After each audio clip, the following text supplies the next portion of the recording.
तो martial master के पिछले एपिसोड में हमने देखा था कि क्विंचन अपने स्पेस जेट के अंदर आते हुए हसलमैन और मोकारा को बताता है कि अब तक उसे यहाँ पर जो इन्फॉर्मेशन मिली है उस हिसाब से चैंगसी अपने डीमन सेक्ट के अंदर बिल्कुल सेफ है, पर क्विंसू और रोयू के बारे में अभी उसे कुछ भी नहीं पता। शायद से वह दोनों प्याओ म्याओ पैलेस के अंदर हो सकती है। यह सुनते ही हसलमैन बोलता है, मास्टर आप बस हमें यहाँ पर ऑर्डर दीजिए, हम पूरे के पूरे प्याओ म्याओ पैलेस को डिस्ट्रॉय करके सिस्टर इन लॉ को वहां से बाहर निकाल लाएंगे। क्विंचन बोलता है, तुम दोनों को प्याओ म्याओ पैलेस को यहाँ पर अंडर एस्टिमेट नहीं करना चाहिए, और तो और तुम दोनों डीमंस हो, साथ ही साथ तुम दोनों मेरे ट्रम्प कार्ड हो, इसीलिए तुम दोनों को यहाँ पर अभी अपनी आइडेंटिटी छिपा कर रहना होगा। और अब क्विंचन सोचने लगता है कि आखिर वह हसलमैन और मोकारा की आइडेंटिटी को यहाँ पर किस तरह छिपाए।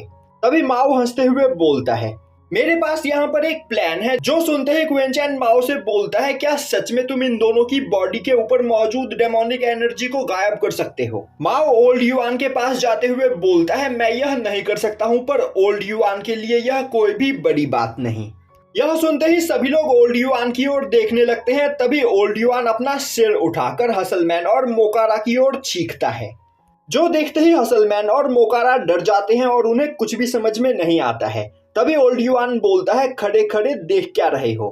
मेरी बॉडी के अंदर से अभी जो एनर्जी बाहर निकली उसे एब्जॉर्ब करो। और अब ना चाहते हुए भी हसलमैन और मोकारा उस एनर्जी को वहां पर एब्जॉर्ब करने लगते हैं। और अब उस एनर्जी को एब्जॉर्ब करते ही हसलमैन और मोकारा की बॉडी उस जगह पर ट्रांसफॉर्म होने लगती है। तभी क्विंचन सेंस करता है कि उन दोनों की बॉडी के अंदर से निकल रही डेमोनिक एनर्जी पूरी तरीके से गायब हो चुकी होती है।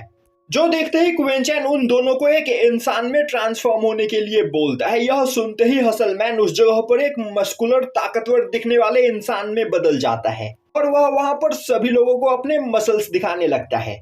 अब सभी लोग वहां पर मोकारा के ट्रांसफॉर्मेशन का इंतजार करने लगते हैं। वहीं पर वह सोच रहे होते हैं कि अगर हसलमैन इतना ज्यादा पावरफुल दिखने वाला इंसान में ट्रांसफॉर्म हुआ है तो आखिर ट्रांसफॉर्मेशन के बाद मोकारा कैसा दिखेगा, क्योंकि वह हसलमैन से भी ज्यादा पावरफुल और खतरनाक है। तभी मोकारा वहां पर एक काफी हैंडसम दिखने वाले इंसान में ट्रांसफॉर्म होता है, जो देखकर किसी को भी अपनी आंखों पर यकीन नहीं हो रहा होता है, क्योंकि वह सभी सोच रहे होते हैं कि मोकारा कोई खतरनाक दिखने वाला इंसान बनेगा।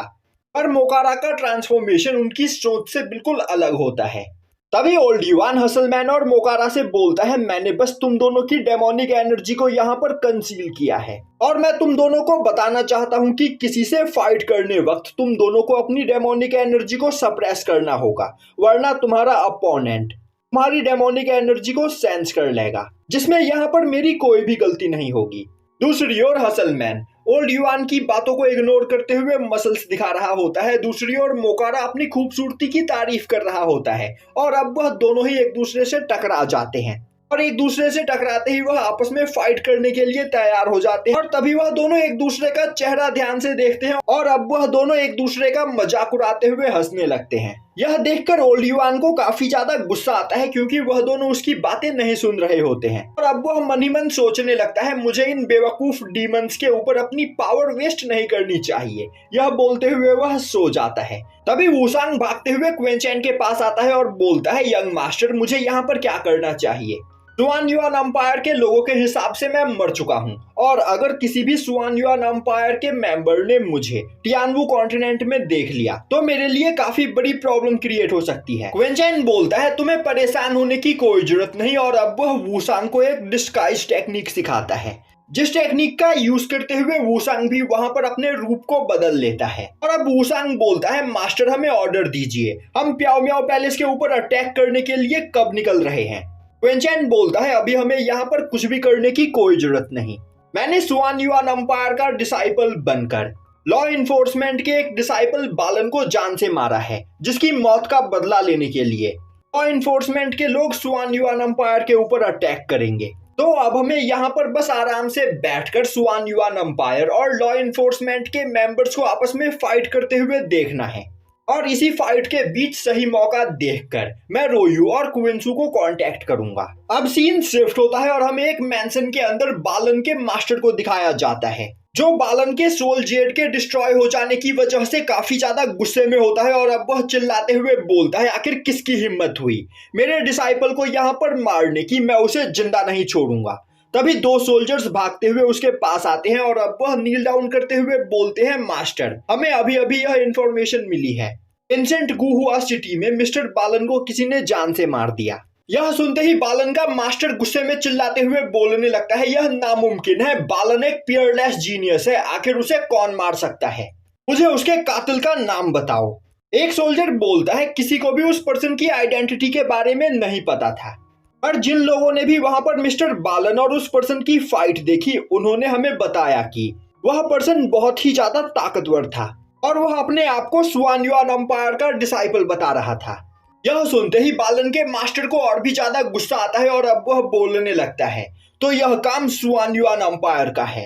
अपनी पिछली हार से स्वान युआन एम्पायर के लोगों ने यहाँ पर कुछ भी नहीं सीखा है और इस बार उन्होंने मेरे लॉ इन्फोर्समेंट को यहाँ पर चैलेंज किया है। तभी वह सोल्जर बोलता है, सी फैमिली के एक यंग मास्टर ने उस पर्सन का चेहरा देखा है और सी फैमिली के सभी सोल्जर्स एंशिएंट गुहुआ सिटी में उस पर्सन को ढूंढ रहे हैं। यह सुनते ही बालन का मास्टर गुस्से में चिल्लाते हुए बोलता है, सी फैमिली के लोग अब तक उस कातिल को यहाँ पर नहीं पकड़ पाए हैं, मुझे यह मंजूर नहीं। एंशिएंट गुहुआ सिटी के टेरिटरी में हमारे जितने भी डिसाइपल्स मौजूद हैं उन सभी लोगों को इकट्ठा करो, हम अभी एंशिएंट गुहुआ सिटी में जाएंगे और जिसने भी बालन को यहाँ पर जान से मारा है मैं उसे कुत्ते की मौत मारूंगा। यह सुनते ही वह सोल्जर काफी ज्यादा डर जाता है और बोलता है, मास्टर वह पर्सन स्वान युआन एम्पायर का डिसाइपल है, तो हमें यहाँ पर बिना एम्पेरस की परमिशन के कोई भी कदम नहीं उठाना चाहिए। यह सुनते ही बालन का मास्टर उस सोल्जर के ऊपर अटैक करते हुए उसे काफी बुरी तरीके से इंजर्ड कर देता है और अब वह बोलता है, आज से कुछ महीनों पहले एम्पेरस ने स्वान युआन एम्पायर को काफी बुरी तरीके से हराया था, तो क्या तुम्हें सच में लगता है कि हमें यहाँ पर स्वान युआन एम्पायर से डरने की जरूरत है? स्वान युआन एम्पायर हमारे सामने कुछ भी नहीं, हम जब चाहे तब स्वान युआन एम्पायर को मसल सकते हैं। यह बोलते हुए वह वहां पर मौजूद दूसरे सोल्जर को अपने सभी डिसाइपल्स को जमा करने के लिए बोलता है। दूसरी ओर जैसे ही यह खबर स्वान युआन एम्पायर के अंदर फैलती है, स्वान युआन एम्पायर के लोग काफी ज्यादा खुश होते हैं, वहीं पर वह सभी लोग आपस में बात कर रहे होते हैं। फाइनली हमारे एम्पायर के डिसाइपल्स ने यहाँ पर बदला लेना स्टार्ट कर दिया है, हमारा स्वान युआन एम्पायर हारकर बैठने वालों में से नहीं है। और यह खबर जैसे ही फेंग शाओयू के पास पहुंचती है, फेंग शाओयू गुस्से में पागल होने लगता है और अब वह चिल्लाते हुए बोलने लगता है, आखिर यह कौन बेवकूफ डिसाइपल है जो यहाँ पर मेरे प्लान को बर्बाद करना चाहता है।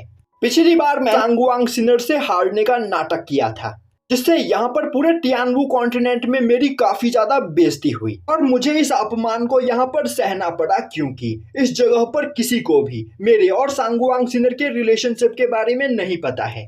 और इस बार यहाँ पर किसी बेवकूफ ने लॉ इन्फोर्समेंट के डिसाइपल को जान से मार दिया है, जिसका बदला लेने की कोशिश लॉ इन्फोर्समेंट के लोग जरूर करेंगे।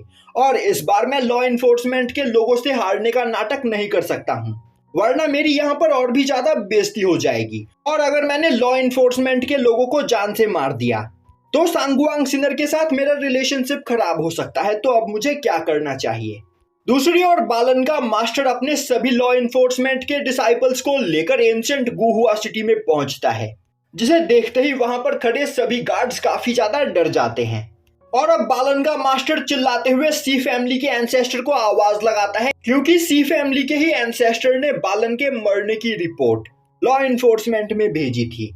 अब बालन के मास्टर की आवाज सुनते ही सी फैमिली का एंसेस्टर और यंग मास्टर भागते हुए एंशिएंट गुहुआ सिटी से निकलकर बाहर आते हैं और वह दोनों डरते हुए बालन के मास्टर को उस जगह पर ग्रीट करते हैं और यहीं पर यह एपिसोड खत्म हो जाता है।